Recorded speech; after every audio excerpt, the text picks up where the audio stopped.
Assalamualaikum warahmatullahi wabarakatuh.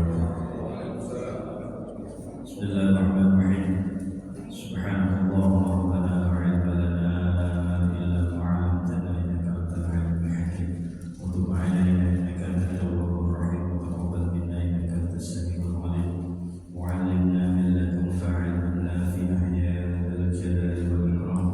Allahumma iftah lana 'ilmaka warzuqna 'alaina rahmataka ya dzal jalali wal ikram. Alhamdulillahi rabbil alamin. Bismillahirrahmanirrahim. Salatu wassalamu ala rabbil alamin. Salatu wassalamu ala asyrafil anbiya'i wal mursalin wa ala alihi wa sahbihi ajma'in. Amma ba'd. Qala Allah ta'ala fi kitabil karim, a'udzu billahi minasy syaithanir rajim. Bismillahirrahmanirrahim. Wa anfiqu fi sabilillahi wa la tulqu bi aydikum ila tahlukah wa ahsinu innallaha yuhibbul muhsinin. Sadaqallahul azim wa sadaqa rasulul karim wa nahnu ala dzalika min syahidin wassakirin walhamdulillahi rabbil alamin. Jamaah salat Isya, saya jamin bersyukur kepada Allah Subhanahu wa taala. Alhamdulillah. Segala puji bagi Allah yang memberikan nikmat kepada kita semuanya sehingga kita bisa menjalankan aktivitas kita istiqomah kita dalam beribadah kepada Allah.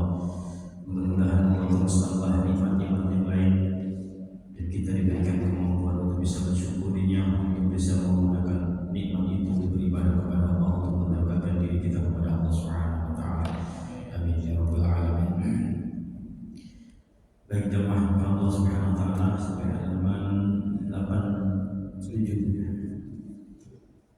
Bab sholatul jamaah wal imamah.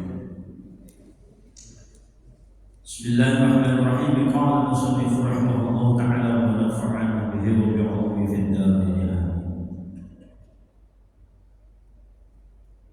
Bab sholatul jamaah wal imamah. Bab menjelaskan sholat berjamaah dan menjadi imam.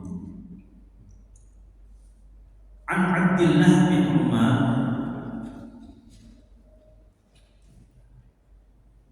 Abdullah bin Umar radhiyallahu anhuma anna Rasulullah sallallahu alaihi wasallam.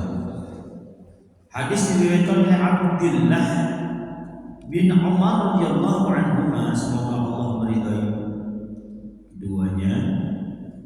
Anna Rasulullah sallallahu alaihi wasallam, sesungguhnya baginda Rasulullah sallallahu alaihi wasallam qala, bersabda, sholatul jamaah afdal min sholatil fardhi bi 27 darajah.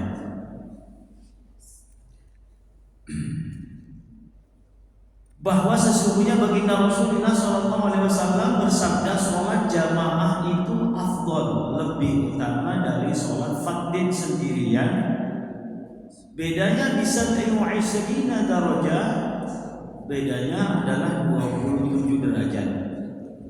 Kalau sholat sendiri dapat 1, kalau sholat jamaah dapat 27 derajat. Maka sayang kalau kita sholat sendiri, walaupun di rumah diusahakan untuk berjamaah. Semakin jamaah itu semakin banyak semakin bagus, gitu ya.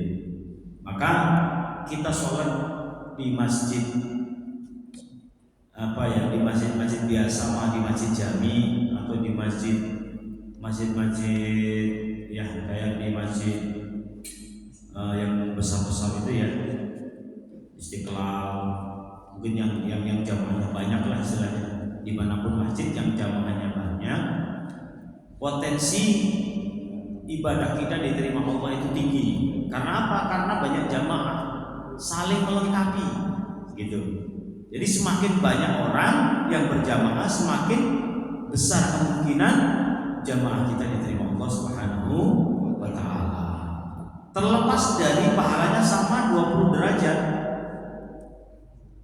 Sholat jamaah 10 orang sama 30 orang pahalanya sama-sama. Yang penting berjamaah, begitu. Yang penting berjamaah. Dalam kategori berjamaah itu ada imam, ada makmum, itu berjamaah. Walaupun imamnya cuma satu, itu udah berjamaah. Ya, cuma semakin banyak kemungkinan jamaah itu diterima Allah tinggi. Karena apa? Ya, insya Allah semakin banyak kesempatan untuk sehingga kalau yang satu nggak diterima kurang khusyuk, maka beralih yang kedua kurang khusyuk, maka ketiga, keempat, kelima jamaah selanjutnya. Shaf pertama nggak ada yang khusyuk, maka beralih shaf yang kedua dan seterusnya begitu. Ada satu aja yang sholatnya itu bisa khusyuk, maka terhitung sholat jamaahnya sempurna. Gitu. Nah kalau kita sholat sendiri, ya sholat sendiri udah nggak khusyuk, bacaannya salah, nah potensi diterima dari mana? Ya, maka itulah keuntungannya sholat berjamaah. Kalau imamnya nggak bisa khusyuk, beralih ke shaf pertama nggak khusyuk, beralih ke shaf kedua, cari yang khusyuk, maka semakin banyak yang berjamaah. Ya, potensi diterima jamaah itu oleh Allah tinggi. Maka kita ketika sholat di Masjid Nabawi, Masjidil Haram, itu potensi jamaah diterima Allah itu besar. Begitu, maka pahalanya Masya Allah dibanding dengan sholat-sholat di masjid yang lain, ya pahalanya lebih besar. Nah ini sudah muttafaqun alaih bahwasanya sholat berjamaah itu lebih utama. Semua ahli hadis bersepakat ini sahih. Akan tetapi ada hadis yang diriwayatkan oleh Abu Hurairah radhiyallahu anhu bahwasanya bi khamsi wa isrina juz'an, berbeda 25, tidak 27, 25 derajat. Wa kadzalika Bukhari, ini diriwayatkan oleh Imam Bukhari an Abi Sa'id radhiyallahu anhu wa qala darajah, bukan juz'an tapi darajah. Ada yang mengatakan darajah, ada yang mengatakan juz'an, sama-sama intinya berbeda. Ya, pahala sholat sendiri dengan sholat berjamaah itu berbeda. Maka semaksimal mungkin, sekuat mungkin usahakan jamaah sholat itu. Kalau nggak bisa di masjid, ya minimal kalau memang di rumah terpaksa sholatnya di rumah, tetap dengan berjamaah. Selanjutnya wa an Abi Hurairah radhiyallahu anhu qala radhiyallahu anhu anna Rasulullah sallallahu alaihi wasallam, sesungguhnya baginda Rasulullah sallallahu alaihi wasallam, walladzi nafsi, demi ya zat nafsi yang diriku berada di dalam genggamannya, walladzi nafsi biyadihi, demi zat yang diriku ya yang jiwaku berada di dalam genggamannya, yaitu demi zat, yaitu demi Allah, intinya begitu. Laqad hamamtu, benar-benar ingin ya rasanya an amura, untuk memerintahkan bi khabbi fayuh tatoba, untuk mengumpulkan kayu bakar, ya untuk mengumpulkan kayu, dikeringkan kemudian dibuat untuk membakar, intinya begitu. Mengumpulkan kayu, dikeringkan untuk membakar kayu itu biar mudah terbakar gitu. Kemudian summa amura, kemudian kemudian baginda Rasulullah sallallahu alaihi wasallam memerintahkan disolat dengan solat fayu'dzanalaha, namun sebelumnya kumandangkan azan terlebih dahulu. Diperintahkan sholat, azan terlebih dahulu. Summa amura rajulan fayu'amman nas, kemudian baginda Rasulullah Shallallahu Alaihi Wasallam memerintahkan kepada salah seorang lelaki atau sahabat fayu'amman nas, untuk menjadi imam, ya untuk menjadi imam ya oleh jamaah tersebut. Jadi Rasulullah memerintahkan seseorang lelaki, di sini nggak disebutkan namanya, pokoknya sahabatnya suruh, nah kamu jadi imam ya. Kemudian summa ukhalifu ila rijalin, ya Rasulullah Shallallahu Alaihi Wasallam kembali ke belakang, ila rijalin la yashaduna sholat, ya kepada seorang lelaki la yashaduna sholat fa yu'akhir. Rasulullah mengikuti sholat di belakang, fayu'akhriqu alaihi buyutahum, Rasulullah mendatangi rumah-rumah mereka, ya jadi fa'uharrik, Rasulullah berniat untuk membakar rumah-rumah mereka yang tidak mau mendatangi jamaah.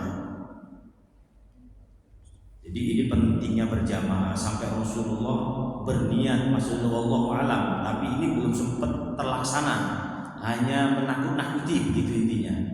Ya, menakut-nakuti ya, kalau memang tidak ada yang berjamaah maka rumahnya akan dibakar. Tapi sekali lagi emosi Rasulullah dengan emosi kita semua berbeda. Emosi Rasulullah pasti karena Allah, tapi emosi kita kadang-kadang dikendalikan oleh setan. Sudah ada campur aduk dengan hawa nafsu emosi kita. Tapi kalau emosi Rasulullah sudah murni karena Allah, betul-betul karena perintah Allah, bukan karena hawa nafsu. Begitu. Terkadang kita ada sedikit tercampur hawa nafsu, begitu. Walaupun itu emosinya baik, walaupun emosinya baik masih ada hawa nafsu, masih ada hawa nafsu yang dikendalikan oleh setan, sehingga marahnya bukan murni, emosinya bukan murni karena Allah Subhanahu wa taala. Kemudian walladzi nafsi biyadi, demi zat yang mana jiwaku ada di dalam genggamannya, yaitu demi Allah intinya. Lau ya'lamu ahadukum annahu yajidu arqan, apabila di antara mereka itu tahu bahwa sesungguhnya dia akan menemukan ya lahm atau admun, tulang yang berisi daging, itu lahmun atau arqon, itu diterjemahkan al-admu idza kana 'alai lahmun, yaitu tulang yang berisi daging. Intinya kesukaannya orang Arab begitu ya. Saminan au mirma mataini, atau tulang rusuk ya, atau diartikan au mirma mataini itu diartikan sumsum. Pokoknya kesukaan orang Arab. Hasanata ini dua kebaikan itu akan ya la sahadal isya, engkau akan mendatangi jamaah salat isya. Intinya begini, pada intinya kalau dia memang tahu pahala sholat berjamaah, khususnya sholat isya dan sholat subuh, di sini disebutkan sholat isya, itu pasti dia akan berebut, maksudnya berbondong-bondong, ya pasti tidak akan mau meninggalkan sholat isya berjamaah atau jamaah sholat yang lain, gitu. Nah, hadis ini menjelaskan hampir-hampir saja berjamaah itu mau diwajibkan. Jamaah ini mau diwajibkan. Bahkan ada sebagian ulama yang mewajibkan untuk berjamaah. Jamaah itu bukan hukumnya fardu ain, fardu kifayah, tapi fardu ain. Semua diwajibkan untuk berjamaah kalau memang gak ada halangan. Ya, begitu ada ininya. Hampir-hampir mau. Cuman ya di sini ditekankan khususnya Imam Syafi'i tetap itu menyunahkan sunnahnya yang sunnah muakkadah, sunnah yang sangat-sangat dianjurkan. Ya, seandainya Rasulullah itu sempat membakar, kan belum sempat, hanya menakut-nakuti, karena betapa besarnya pahalanya, betapa pentingnya berjamaah. Itu ya, seakan-akan mau mewajibkan gitu, mau diwajibkan untuk berjamaah. Ya, seandainya jamaah itu diwajibkan pasti akan kerepotan dengan kesibukan masing-masing. Ya, pasti akan kerepotan. Nah, oleh karena itu jamaah tetap dalam fikihnya menurut Imam Syafi'i tetap sunnah yang muakkadah, sunnah yang sangat dianjurkan. Cuman hampir mendekati wajib, hampir mendekati itu fardu ain. Ya. Nah, kenapa dikatakan ada yang mengatakan fardu kifayah? Kalau sudah ada yang berjamaah, satu RW ini sudah ada yang berjamaah, maka gugur kewajiban. Maksudnya sudah ada yang mewakili untuk berjamaah. Begitu. Itu ada sebagian ulama. Kalau seandainya nggak ada satupun masjid kosong, nggak ada yang jamaah, mungkin terbakar juga itu rumah-rumah itu oleh Rasulullah. Ya, karena sudah ada yang mewakili sehingga jamaah tetap dikategorikan untuk sunnah yang sangat muakkadah, sunnah yang sangat dianjurkan, khususnya di sholat isya dan sholat subuh. Ada sebuah hadis baginda Rasulullah Shallallahu Alaihi Wasallam, man shallal isya, begitu kan? Man shallal isya fi jamaah, faka'annama nisful lail, ya, faka'annama nisful sulbul lail. Wa man shalla subhi fi jama'ah, ya, man shalla subhi fi jama'ah faka'annama shallal lail, ya, faka'annama shallal lail kulluhu. Begitu. Barang siapa yang sholat isya-nya berjamaah, maka dia seperti sholat separuh malam. Separuh malam itu sholat. Kalau sholat isya-nya berjamaah, maka jangan ditinggal sholat isya itu berjamaah, ya. Nah, kalau sholat subuh berjamaah ditambah sholat subuh berjamaah, maka seperti semalaman itu sholat. Ya, semalaman sholat terus, seperti semalaman sholat, ya. Maka kan jarang satu malam ada yang sholat terus sampai ketemu subuh, jarang, ya. Maka jangan ditinggal sholat subuh. Udah malamnya sholat, subuhnya berjamaah, lebih mantap lagi. Asal bisa jaga subuh aja berjamaah, itu udah bagus. Subuh berjamaah, apalagi dilakukan di masjid.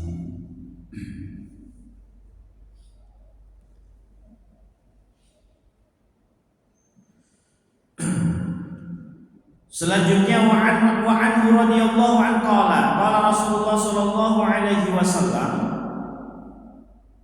Hadis diriwayatkan oleh Abu Hurairah, masih dalam hadis yang diriwayatkan oleh Abu Hurairah. Qala Rasulullah sallallahu alaihi wasallam, asqalus salat,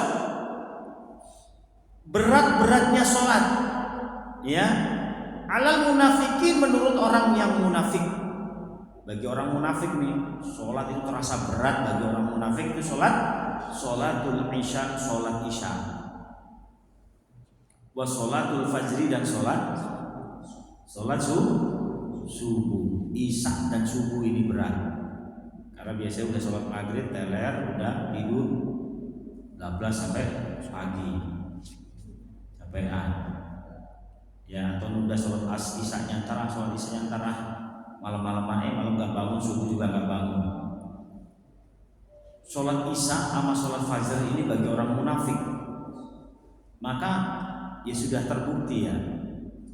Sholat subuh apalagi nih, sholat subuh nih, di mana-mana kalau sholat subuh tinggal intinya, tinggal pemain inti, ya ketemunya orang-orang itu aja, nggak ada tambah-tambah,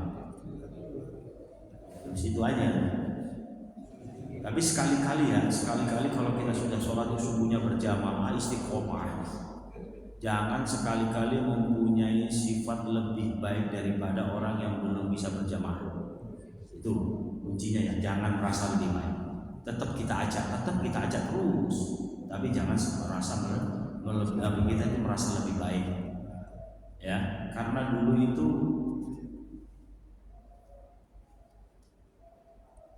itu ada orang ini, Pak, orang ahli ibadah begitu. Orang ahli ibadah malamnya tahajudan terus, bahkan udah istiqomah.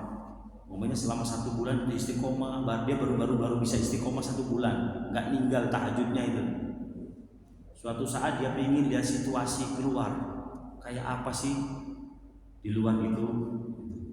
Ternyata pada tidur semua gitu. Nah, pada tidur semuanya, di hatinya bilang, ya, waktunya rahmat turun, kok engkau seperti bangkai. Tidur itu dikatakan di hatinya itu, ya Allah, rahmat waktunya turun, kok malah tidur kayak bangkai gitu. Di hatinya itu lo bilang gitu, Pak, orang-orang yang ahli tahajud itu. Langsung seketika itu rahmat dicabut sama Allah Subhanahu wa taala. Karena dia udah merasa lebih hebat. Karena lihat situasi pada tidur, nggak ada yang bangun. Dia doang yang bangun, seakan-akan dia doang yang bangun, dia doang yang tahajudan gitu loh. Ya. Terus sering saya sampaikan dan saya tekankan, dan saya akan nggak bosan-bosan untuk menyampaikan ini, ya. Ketika kebaikan yang sudah diberikan Allah, kelebihan yang sudah diberikan Allah kepada kita, jangan sampai menjadi penyebab kita lebih baik daripada orang lain. Gitu, ya. Awas, hati-hati, itu ujian bagi kita. Maka istiqomah itu juga berat. Kalau kita bisa istiqomah pun ujiannya juga berat. Kita bisa istiqomah, ujiannya berat. Begitu. Setidaknya kalau kita bisa istiqomah, pasti itu. Sifat ujub itu bahaya, membayangi terus, menghantui terus. Mesti sok-sok lebih suci, lebih hebat, itu pasti. Sifat ujub itu terlalu ngikutin. Pokoknya dipaksa untuk masuk sama setan sifat ujub. Sifat merasa lebih baik itu, Pak. Tuh orang kalau ibadahnya khusyuk, ibadahnya istiqomah, hati-hati juga. Itu juga ada ujiannya. Gitu. Dan jangan sampai ada ujub. Kalau ada ujub itu habis nanti, rontok itu pahalanya. Cukup memang kita bersyukur boleh.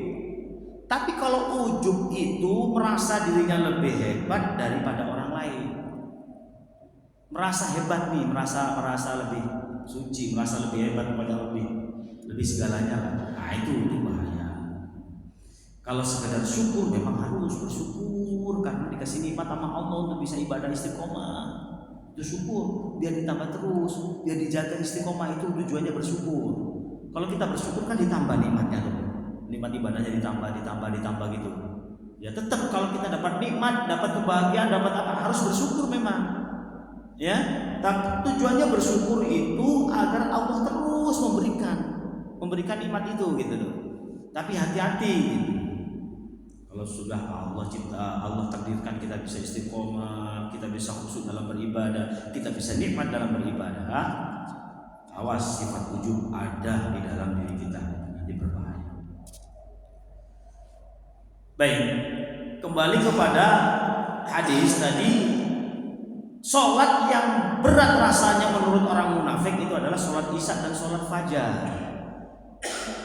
Ya bukti pokoknya maghrib pasti dimanapun tempat rame daripada waktu-waktu yang lain. Dimanapun itu ya, gak musola, gak masjid. Maghrib itu rata-rata rame. Ya, hampir separuh lebih lah, begitu. Rata dari biasanya begitu ya. Nah kalau sudah isya baru kurang itu. Isya berkurang, subuh tinggal pemain inti, udah subuh. Yang pemain inti aja kadang-kadang lewat, apalagi yang nggak inti gitu ya. Yang cadangan kadang-kadang besok ada, besok nggak ada, seminggu ada, seminggu nggak ada. Ya namanya cadangan, kadang dipasang kadang nggak begitu. Kalau pemain inti ya kadang-kadang sakit, kadang-kadang apa gitu ada lah. Tapi awas keterusan sakitnya itu ya. Baik, maka terus bersyukur. Intinya terus bersyukur. Kita itu gak bisa ngapa-ngapa, kita dhaif tanpa pertolongan Allah. Kita bukan siapa-siapa dan kita gak bisa apa-apa tanpa ada pertolongan Allah Subhanahu wa taala. Nah, ini diteruskan oleh baginda Rasulullah, walau ya'lamuna ma fi ma, seandainya dia tahu, orang munafik itu tahu fihima, pahala di dalam sholat isya dan sholat fajar. Tadi udah saya sebutkan pahalanya itu yang disebutkan Rasul, seperti setengah malam kita sholat, kalau subuh sepenuh malam kita sholat. Rasul pahalanya kayak apa? Bahkan nggak pernah ditemukan di zaman sekarang ini ya, mungkin kita nggak pernah menemukan ya, dari maghrib sampai subuh sholat terus, nggak pernah menemukan. Cukup dengan sholat subuh berjamaah aja sudah seperti sholat semalam, apalagi ditambah malamnya itu bangun, lebih lagi tadi. Nah seandainya dia tahu pahalanya, huma, maka dia akan mendatanginya sholat isya dan subuh itu walau haywan, walaupun dengan walaupun dengan merangkak kakinya. Tuh merangkak aja dia bela-belain ke masjid. Itu kalau tahu apa? Tahu pahalanya. Ya. Logikanya seandainya di Masjid Sibruk ini yang sholat subuh dikasih 10 juta per orang. Nggak usah banyak-banyak ya. 10 juta aja.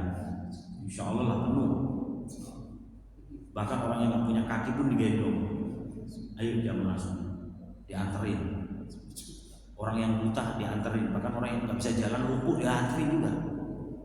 Nah, 10 juta kan kalau tiap hari kan lumayan. Itu jangan 10 itu lebih. begitu. Nah, ini kan berarti kan banyak orang yang nggak waras tuh hitungannya ya. Kenapa dengan duit 1 juta, 100 juta mau, padahal itu pahalanya lebih. Coba kita pikir, kita renungkan secara otak yang waras gitu. Kenapa aku nggak mau? Ya satu itu iman, yang jawab itu iman. Karena ini nggak diperlihatkan pahalanya. Kalau diperlihatkan rebutan gitu loh. Tinggal kau cinta Allah apa cinta yang mana nih gitu. Kalau memang kita benar-benar karena Allah, ini yang bilang Rasul, bukan siapa-siapa, ini Nabi nih. Begitu, bahkan ini mutafakun alaih loh. Ahli hadis itu mengatakan ini hadis yang benar. Kalau kita mengatakan ini boleh, nggak percaya boleh. Tapi ini kan kalau kita ini nggak percaya boleh-boleh saja. Cuman apakah kita merasa lebih pintar daripada orang yang ahli hadis ini?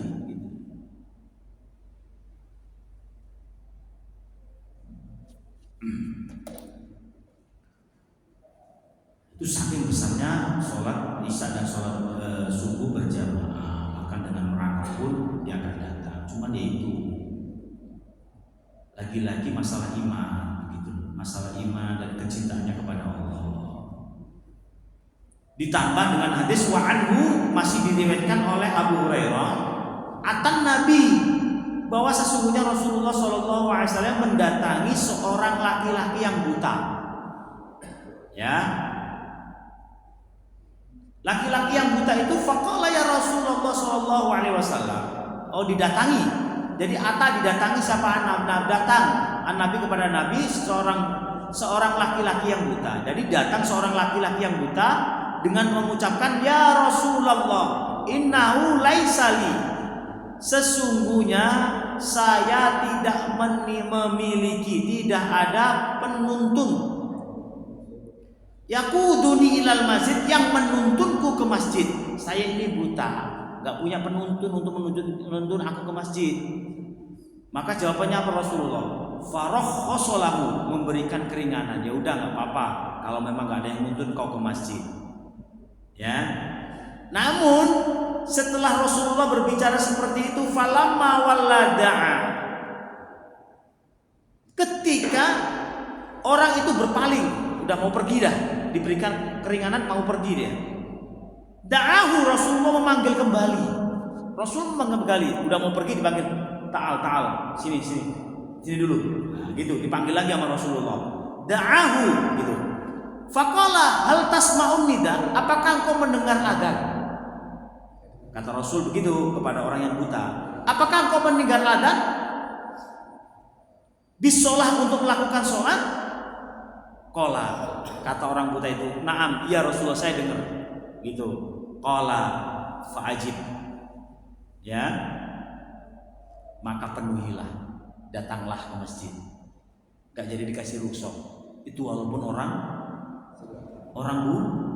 buta. Itu saking penting pahalanya sholat berjamaah. Awalnya mungkin sekilas iya ya buta, mungkin nggak ada yang menuntun, dia alasan nggak ada yang menuntun, nggak ada yang gandeng ke masjid, buta. Tapi kamu dengar nggak gitu? Setelah mau pergi dipanggil lagi sama Rasulullah, sini. Kamu dengar nggak gitu? Ada azan. Dengar kamu azan, dengar ya Rasul. Oh ya udah, penuhilah panggilan itu. Ya. Na'am qala fa'ajib, maka penuhilah panggilan itu. Di mana azan penuhi, di mana azan. Di masjid ya udah penuhi, datang ke masjid. Insyaallah dengan cara kebiasaan, mungkin pakai tongkat, mungkin bisa. Jadi itu intinya bukan alasan untuk tidak ke. Seorang buta aja bukan alasan untuk tidak ke masjid. Apalagi yang normal. Ya, lagi-lagi begitulah. Kalau iman, lagi-lagi berbicara iman memang berat. Kalau imannya masih tipis memang berat. Sendiri sholat di rumah dan sendirian lagi begitu yang cepat. Sayang. Baik, wa Ali bin Abbas radhiyallahu anhu. Dah sampai sini. Ada pertanyaan? Karena Pak Rahmat tidak ada kayaknya. Jadi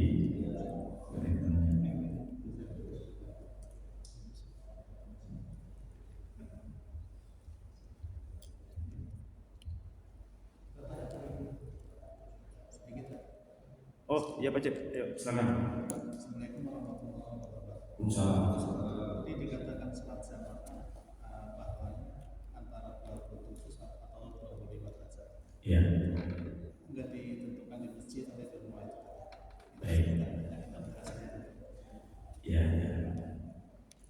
Jadi begini, memang dalam hadis itu tidak disebutkan sholat berjamaah itu yang 20 derajat, 27 derajat itu di masjid atau di rumah. Di sini memang tidak disebutkan. Ya, tidak disebutkan di masjid apa di rumah begitu. Pada intinya ini adalah sholat berjamaah.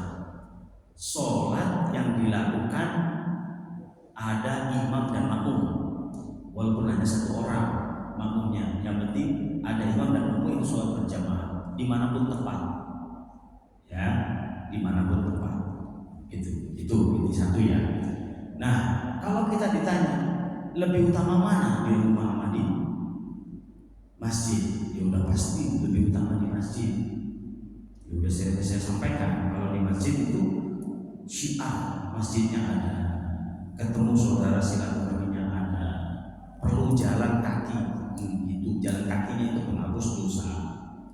Ya kan? Kalau dari rumah kan semakin jauh semakin banyak pahalanya gitu. Jadi kalau di rumah ya nggak ada pahala, nggak ada pahala ketemu saudara kita, nggak ada pahala silaturahmi, nggak ada pahala syiar masjid, ya, memakmurkan masjid, nggak ada pahala melangkahkan kaki kita ke masjid, nggak ada. Gitu. Terus nggak ada pahala intikaf, nggak ada, karena di rumah. Ya, hanya 20 derajat berjamaah doang itu. Dan kemungkinan diterima apa enggak itu kecil. Kalau kemungkinan diterimanya jamaah itu kecil, karena apa? Paling ya, kalau di rumah paling berdua, ya kalau keluarganya banyak mungkin paling sampai 10 orang. Jarang-jarang keluarga sampai 10 berjamaah itu, 4-2 paling, dengan anak 2, istri sama suaminya berempat, ya. Itulah kalau di rumah. Maka di rumah itu ya sewaktu-waktu tertentu lah. Kalau memang udah nggak, waktunya sudah nggak ada, udah ketinggalan, baru di rumah. Gitu. Nah, nanti ada hadis kalau memang sholat sunnah sama sholat fardu, nah itu lebih utama. Maka ada hadis sholat fardu lebih utama di masjid, sholat sunnah lebih utama di rumah. Nanti ada pembahasannya. Jadi begitu, tidak ditentukan. Itu yang penting jamaah dapat 20 derajat, 27 derajat. Yang penting berjamaah, mau di mana aja. Nanti kalau sholat di rumah jamaah dapat nggak? Ya dapat, begitu. Yang penting intinya di situ berjamaah. Tadi kategorikan dalam fikih berjamaah itu ada imam, ada makmum. Walaupun satu makmum, ya, begitu.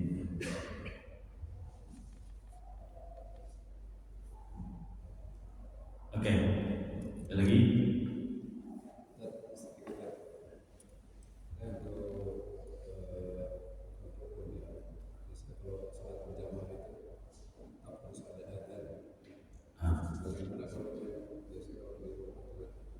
Ya kan, betul. Ya, gitu. Itu apa ya? Dalam sholat itu, walaupun nggak berjamaah itu sebenarnya tetap disunahkan azan dan iqomah. Walaupun nggak berjamaah, begitu, tetap ada iqomah, tetap ada azan, begitu. Di situ kan Rasulullah memerintahkan sholat azan dulu sebelum sholat, kemudian iqomah baru sholat, begitu. Nah, azan ini memang tujuannya mengajak untuk sholat berjamaah. Nah, iqomah ini menandakan sholat mau dimulai. Bagi yang masih di luar, ayo